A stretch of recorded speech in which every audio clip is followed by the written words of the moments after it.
رحمۃ اللہ وبرکاتہ۔ الحمد للہ نحمده ونستعینه ونستغفره ونعوذ باللہ من الشیطان الرجیم، بسم اللہ الرحمن الرحیم۔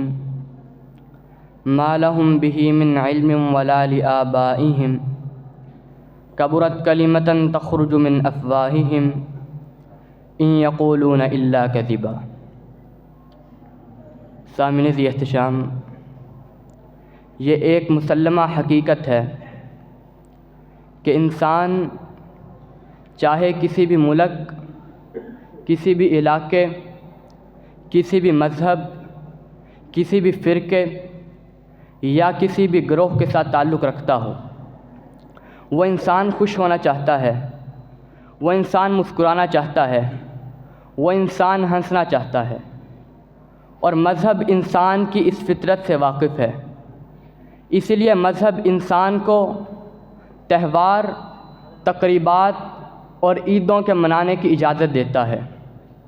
سامعین محترم، انسانی فطرت میں یہ بات بھی پائی جاتی ہے کہ اکثر و بیشتر جب انسان خوش ہوتا ہے تو حدود اللہ سے تجاوز کر جاتا ہے۔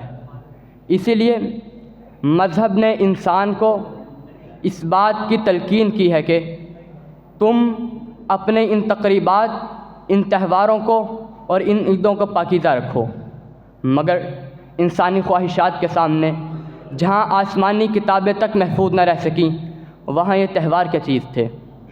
حضرات محترم، کرسمس دو الفاظ کرائسٹ اور ماس کا مرکب ہے، جس کا مطلب ہے مسیحی اجتماع، مسیح کے لیے اکٹھا ہونا۔ یہ لفظ چوتھی صدی کے قریب پایا جاتا ہے، اور اس سے قبل اس لفظ کا کہیں نام و نشان بھی نہیں ملتا۔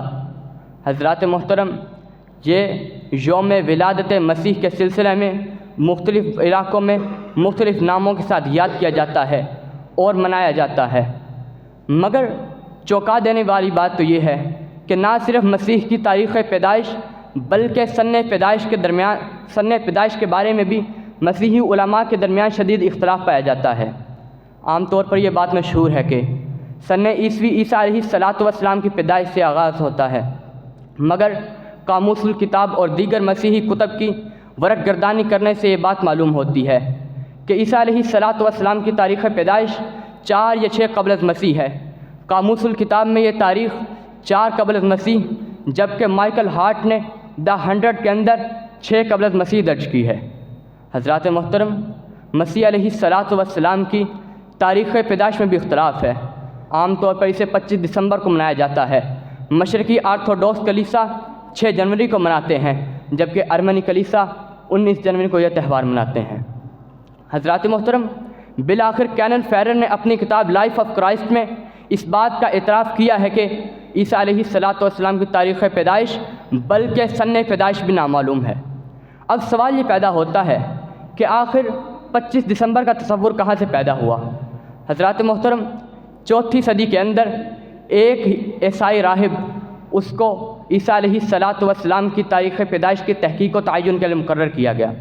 اس نے آفتاب پرست اقوام کے سامنے عیسائیت کو مقبول کرنے کے لیے عیسیٰ علیہ السلام کی تاریخ پیدائش 25 دسمبر مقرر کی۔ کیوں؟ کیونکہ اس کی وجہ یہ تھی کہ بہت سے دیوتاؤں کا اس تاریخ پر یا اس سے 1-2 دن آگے پیچھے پیدا ہونا تسلیم کیا جا چکا ہے، اسی لیے اس نے آفتاب پرست اقوام کے سامنے عیسائیت کو مقبول کرنے کے لیے یہ سازش چلی۔ ان سب باتوں کو مد نظر رکھتے ہوئے یہ بات روز روشن کی طرح واضح ہو جاتی ہے کہ 25 دسمبر سیدنا عیسیٰ علیہ السلام کا تاریخ پیدائش نہیں ہے، بلکہ دیگر اغراض و مقاصد کی بنا پر اس تاریخ کو یوم ولادت مسیح کے ساتھ منسوب کیا گیا ہے۔ حضرات محترم، عیسیٰ علیہ السلام کی تاریخ پیدائش نہ تو انجیل سے ثابت ہے، نہ کسی اور مستند ذریعے سے۔ حضرات محترم، اللہ تعالیٰ کے تمام نبی اور رسولوں نے اپنے ماننے والوں کو اس بات کی تلقین کی ہے کہ جب تم خوش ہو تو اپنی خوشیوں کو ہلے گلے کی نظر نہ کرو، ان میں خرمستیوں سے بچو، مگر انسانی خواہشات نے ہمیشہ اپنی خوشیوں کی تکمیل کے لیے قدرت کے ان فیصلوں کی نافرمانی کی ہے۔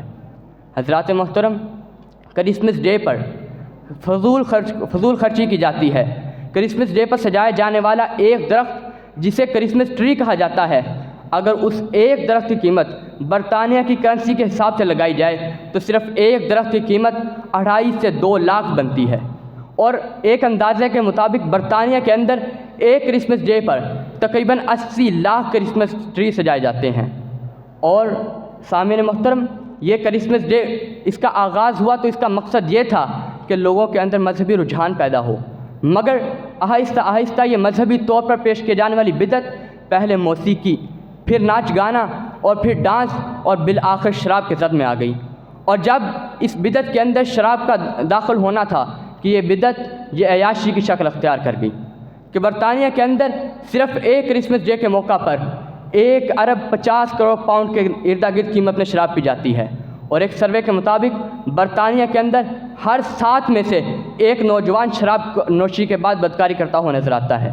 اور اگر امریکہ کی بات کی جائے تو امریکہ کے اندر کثرت شراب نوشی کی وجہ سے شراب کے اخراجات اس قدر بڑھ جاتے ہیں کہ 25 دسمبر والے دن شراب کے اخراجات 14 سے 15 ارب ڈالر تک پہنچ جاتے ہیں۔ حضرات محترم، اگر کرسمس ڈے کو اسلامی نقطہ نظر سے دیکھا جائے تو یہ کافرانہ بت پرستانہ فعل ہے۔ اس کی دلیل ہمیں حدیث رسول صلی اللہ علیہ وسلم سے ملتی ہے کہ جب نبی علیہ السلام کے پاس ایک صحابی تشریف لے کر کے آئے اور نبی علیہ السلام سے فرمایا کہ اے اللہ کے رسول صلی اللہ علیہ وسلم، میں نے نظر مانی تھی کہ میں بوانہ نامی مقام پر اونٹ ذبح کروں گا۔ نبی علیہ السلام نے پوچھا کیا وہاں پر مشرکین کے بتوں میں سے کوئی بت تو موجود نہیں؟ صحابی نے جواب دیا نہیں اللہ کے رسول صلی اللہ علیہ وسلم۔